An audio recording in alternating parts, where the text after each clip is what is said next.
Il y a énormément de chasseurs, Pierre, qui depuis plusieurs années ont des Z6 et je crois qu'ils ont plutôt bien fait. Et je pense que cette année, il y a beaucoup de chasseurs qui vont se poser la question, Z6 mais maintenant Z8, quelles sont les grandes différences, les grandes particularités entre la Z6 que je tiens dans les mains et la Z8 que tu tiens dans les mains? Bon, alors c'est une bonne question, évidemment. Mais écoute, avant de voir la différence, peut-être voyons aussi les similarités. Oui. Parce que tu parles de quelqu'un qui a une Z6, il voudrait une Z8, est-ce que ça va être compliqué ou pas? Mais il faut savoir déjà que la Z8 garde un corps de 30. Ça, c'est D'accord. génial. Ouais. C'est génial. Autrement dit, on peut utiliser, a priori, le montage de la Z6 pour monter une Z8.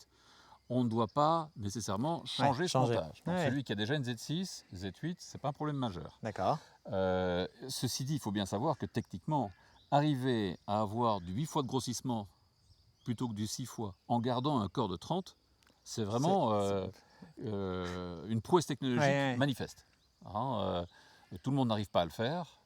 Nos techniciens en Autriche ont réussi à faire ce qu'il fallait.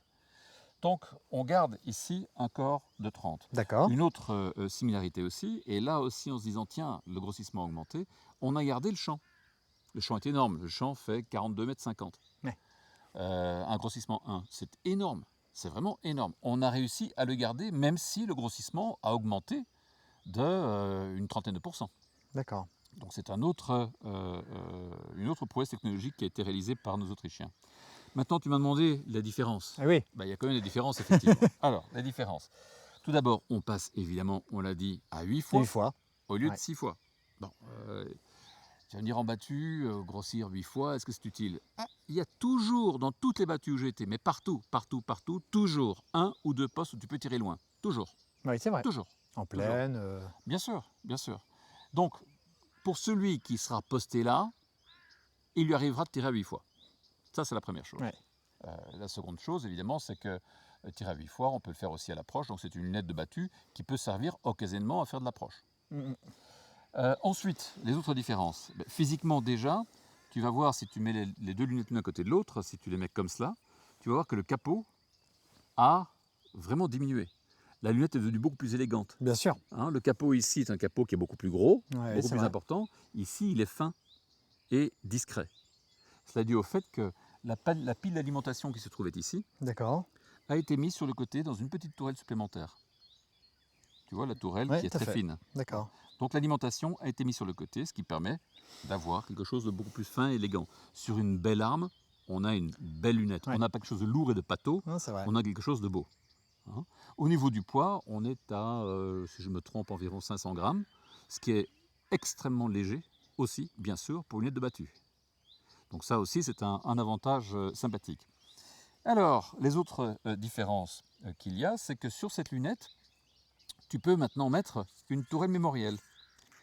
Alors, tourelle mémorielle, tu connais le principe, c'est avoir en mémoire sur une petite tourelle des distances différentes par exemple. Exactement. Tu vas me dire, oui mais la battue, je tire d'habitude à 25-50 mètres. Oui, mais souviens-toi de ce que j'ai dit, il arrive toujours que l'on peut tirer loin. Bien sûr. En battue.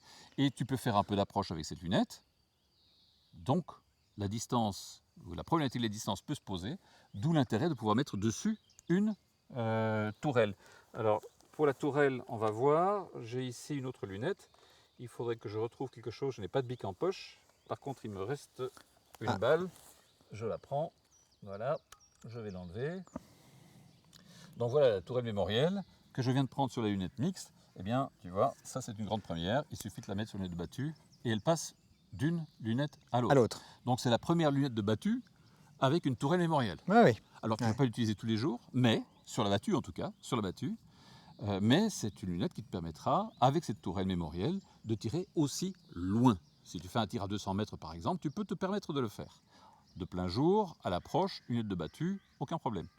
Ça veut dire que j'ai blessé malencontreusement un animal, je vais devoir potentiellement entamer une approche pour essayer de le retrouver. Si cet animal part à une grande distance, sans aucune difficulté, je pourrais modifier grâce à la tour mémorielle mon réglage. Bien sûr. Bon, c'est un plus, hein. Encore une fois, c'est un plus, c'est une option, c'est une chose que tu peux ajouter dessus. Maintenant, dans 90 cas sur 100, tu n'utiliseras pas la toile mémorielle sur les deux battues. Oui, mais tu peux le faire sur les deux battues, tu peux le faire. D'accord. Tu le feras certainement sur les autres. Z8, est-ce que ça veut dire que pour des chasseurs qui se posent la question, qui ont une Z6, on peut tirer plus loin? Ou c'est quelque chose qui n'est pas forcément évident et pas forcément logique de se poser cette question-là? Je te dis, c'est pas tirer plus loin, c'est être sûr que le coup que l'on va tirer est un coup qui sera mortel et non pas et que ne va pas blesser. Bien Donc sûr. le tir sera beaucoup plus éthique, puisque tu es sûr de faire un tir plus précis. Très bien, d'accord. Juste une petite chose supplémentaire pour la tourelle mémorielle. Cette tourelle, tu peux la mettre dessus, Oui. d'accord, pour régler les impacts en hauteur. Tu peux aussi la mettre sur le côté. D'accord. Et donc ça te permet de faire un réglage latéral. Alors la chose peut être intéressante dans certains cas, pour certains tireurs qui font par exemple de la compétition. Il y en a qui ont l'habitude de tirer un peu trop à gauche, un peu trop à droite. D'accord. Tu peux en tenir compte en faisant un réglage latéral. Et de ce fait, le tir sera plus ajusté. Oui, bien sûr. Bon, c'est juste une finesse, je dirais, sur la unité de battu. Tu peux mettre donc la tourelle mémorielle sur le dessus, ou sur le côté, ou sur les deux. Oui. À condition de t'équiper de 2 tourelles. Ce qui est possible. Ce qui est tout à fait faisable. D'accord. Donc voilà, ça c'est le petit post-scriptum que je voulais te donner sur les tourelles. Ou sinon, en matière de différence, il y a une différence évidemment, et je termine par ça. Ouais. Last but not least, la différence majeure entre la Z8 et la Z6 pour les deux modèles clés, qui sont le modèle de battu et la lunette mixte. Donc la 1.8 et la 1.7.13. Sur ces deux lunettes, il est possible de faire quelque chose dont beaucoup de chasseurs ont rêvé, et Swarovski l'a fait pour ne pas paraphraser une autre marque connue. Quoi qu'il en soit, le problème que l'on entend souvent lorsque l'on voit deux chasseurs se parler et échanger sur les réticules, ou lorsqu'on va dans une armerie classique, le problème fréquent que l'on entend, c'est « mais quel réticule dois-je m'équiper ?» Et il y a une lutte féroce entre les adeptes des barres horizontales, verticales avec un petit point fin lumineux, le 4AI, et ceux qui chassent généralement dans des biotopes plus chargés, plus sales, dans le maquis, qui eux sont adeptes du point avec le cercle autour. Donc il y a ces deux réticules, et il est souvent très difficile pour un chasseur de se dire « tiens, je vais prendre ce réticule, je vais prendre l'autre réticule ». Il va rencontrer des amis, il va rencontrer des armuriers, il y en a qui vont conseiller « prends celui-ci, prends celui-là ».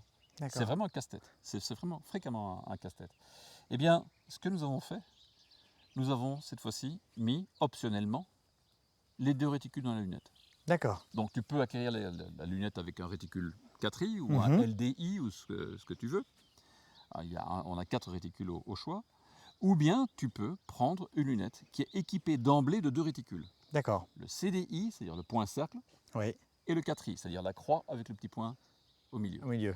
Donc ça c'est génial, parce que le point cercle, il faut reconnaître que le point cercle, il est fabuleux. Il est fabuleux pour tirer à très courte distance. Quand tu as un sanglier qui passe dans le maquis, devant toi, à 5-6 mètres, bien, tu ne visualises plus le point. Non, c'est clair. Tu as le cercle en tête, tu mets le cercle sur le groin et tu tires. Bon. Et tu vas faire mouche. Tu n'as pas le temps, je dirais, d'avoir ce petit point du réticule bien utilisé comme il le faut sur le sanglier. C'est clair. Tu vas utiliser le point cercle pour bien tirer et tirer très vite. Par contre, le 4AI, qui est donc la croix avec le petit point, te permet de faire un tir extraordinairement précis quand tu as le temps de le faire. Et quand tu as le temps de le faire, c'est-à-dire je ne sais pas moi, tu as une dizaine de secondes pour tirer, tu as le temps d'ajuster. Ou quand tu tires à 50, 100 mètres, 150 mètres.